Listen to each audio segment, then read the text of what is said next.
ஏங்க பொது மன்னிப்பு கேட்கறது சாதாரண விஷயமா? நீ பண்ணது மட்டும் என்ன சாதாரண விஷயமாப்பா? ராத்திரில வீடு புகுந்து ஒரு வயசுக்கு வந்த பொம்பளை பிள்ளைய தூக்கி இருக்க. அது எம்பிட்டு பெரிய தப்பான விஷயம் தெரியுமா? தப்பு செஞ்சுபிட்டு உன் இஷ்டத்துக்கு இப்படி சவடால் பேசிக்கிட்டு இருக்க. இங்க பஞ்சாயத்து கட்டுப்பட்டு அமைதியா இருக்கணும். தேவையில்லாத வார்த்தையெல்லாம் விடக்கூடாது. ஏங்க அவங்க அவ்வளவு பேர் முன்னாடி என்ன அசிங்கப்படுத்துவாங்க, அதுக்காக பதிலுக்கு நான் செஞ்சேன். இதுல நான் எதுங்க மன்னிப்பு கேட்கணும்? என்னால முடியாதுங்க. எப்பா அப்ப நீ பஞ்சாயத்துக்கு பிராது கொடுத்துக்கணும். அதை விட்டுட்டு நீயே ஒன்று பண்ணிட்டு வந்து இங்க வந்து தெனாவட்டா பேசிட்டு இருக்கியா? நீ பஞ்சாயத்துல மன்னிப்பு கேட்டுதான் ஆகணும். நான் எதுங்க மன்னிப்பு கேட்கணும்? அழகு தேவையில்லாம பஞ்சாயத்து ஆளுகளை எதிர்த்து பேசாதையா. என்ன மாமா பொது மன்னிப்பு அது இதுன்னு சொல்லிட்டு இருக்காங்க, நீங்க என்ன பேசாம இருக்க சொல்லிட்டு இருக்கீங்க. சொன்ன ஏன் அந்த ஆள் பேசுன தப்பு இல்லையா? பேசாம இருயா. பஞ்சாயத்து ஆளுகளை எதிர்த்தெல்லாம் பேசக்கூடாதியா. அது நம்ம ஊரையே அவமதிக்கிற மாதிரி. அதனால என்ன மன்னிப்பு கேட்க சொல்றீங்களா?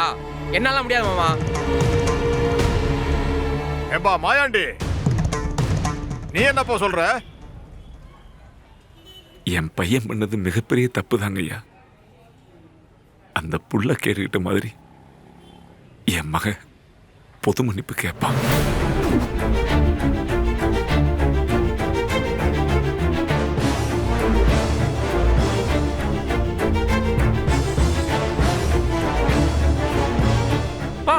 நான் எப்ப மன்னிப்பு கேட்கணும்?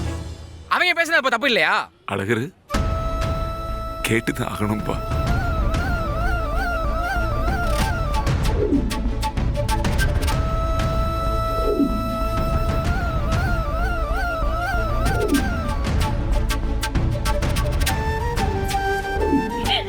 அப்புறம் என்ன, 5 வீட்டு ஆளுங்களையும் வர சொல்லுங்க.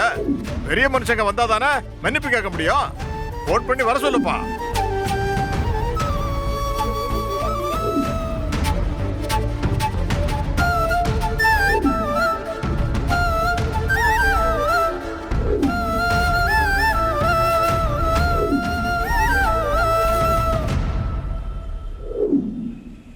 ஊர் நாட்டாம, பூசாரி, கிடாவட்டி, பொக்கிஷதாரி, ஊர் தலைவர்னு சொல்லி 5 வீட்டு ஆளுங்களை வந்தாச்சப்பா. ஊருக்கு முன்ன பொது மன்னிப்பு கேளுங்க.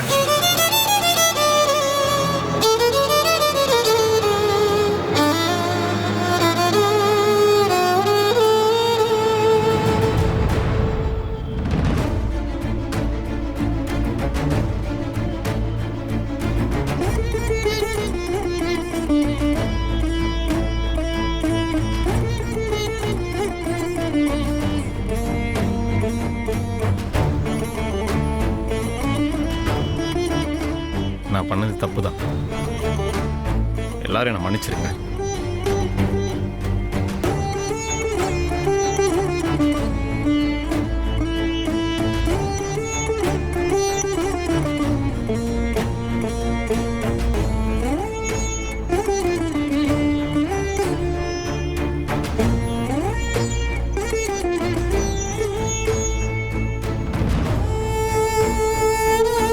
என்னை மன்னிச்சிருங்க.